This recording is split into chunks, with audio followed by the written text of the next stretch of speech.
Let's get to the meat and potatoes here on this story, though. Civil war. Oh, yeah? Right, what's the possibility? We have this from Project Veritas. DHS whistleblower leaks new joint intelligence bulletin on domestic violent extremists set in wake of Mar-a-Lago raid. I mean, this is crazy stuff here. DVEs. Information contained in this intelligence bulletin is for official use only, blah, blah, blah. Project Veritas released a leaked document today from within the Department of Homeland Security, which shows how federal agencies are reacting to a recent raid of Trump's Florida home.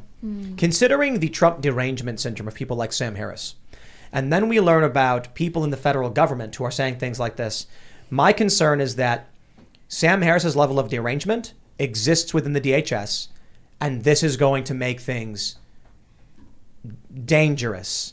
So I know this is the report that smeared you. Do you want to give us a breakdown of what happened? Yeah, so Project Veritas drops and leaks this document, which is sent to like all special agents, right? It's like think about it like a memorandum or an updated pamphlet to educate your special agents in the field. It's not supposed to be disseminated outside of the institution, outside of their portal. So they get this, and it's an educational piece to inform, like, what are the new trends? And this one says both militia and domestic violent extremists, which they use both of those terms. And then it has a whole bunch of different pictures of different organizations, including my organization, American Contingency, which is pretty crazy. I started American Contingency with this idea of bringing community and people together.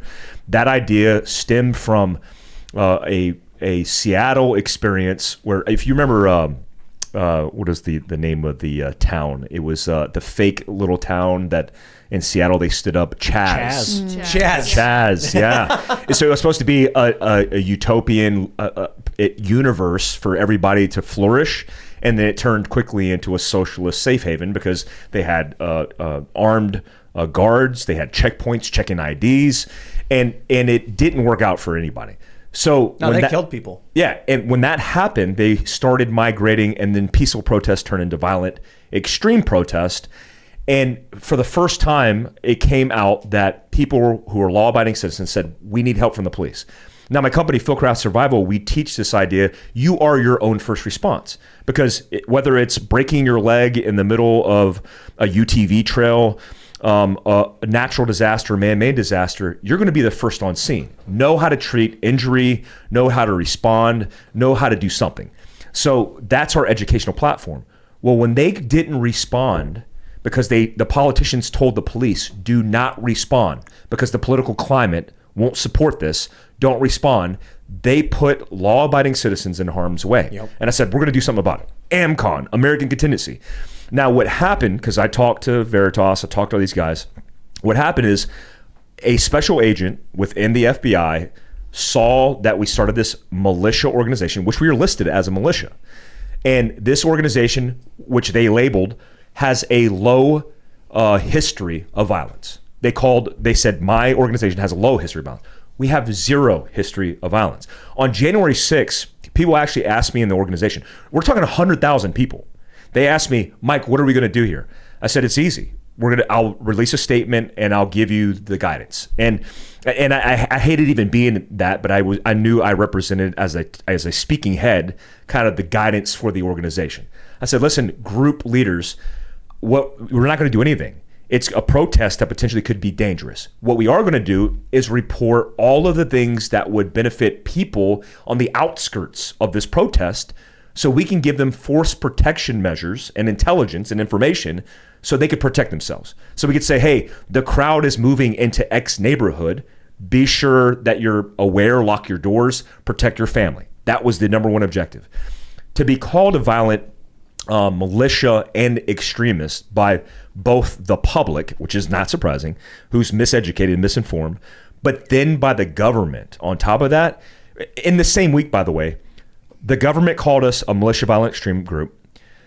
The leftists called me a white nationalist and a racist, which is fascinating because I have black, Mexican, Korean, white in my same family. You're literally a mixed race person. Mixed race person.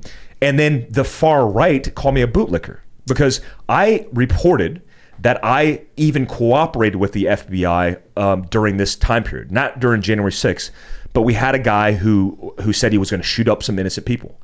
I am a law-abiding citizen. You come into my public forum, in my business, in my group, and say you're going to shoot and harm people, I am going to report you to local authorities. That same person took a picture of a special agent's business card. I don't know how he got it, but he took a picture of it and posted it on our forum, which was on Locals. We originally were on Locals.